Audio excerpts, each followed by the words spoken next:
Your news and numbers tonight. There's a new candidate for Congress in the 22nd District of Texas, Pierce Bush. He's the grandson of former President George H.W. Bush.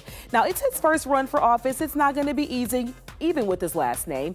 The seat is in the Houston suburbs, which is a battleground district. Pierce Bush is the son of Neil Bush, a businessman and investor.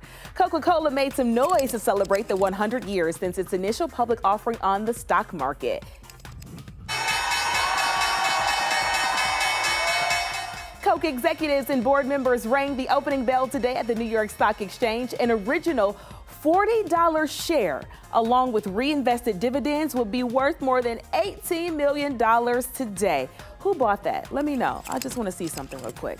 All right, so what's the most retweeted tweet on social media this year? Well, still with a few weeks left, it is this one. Check it out. Duh.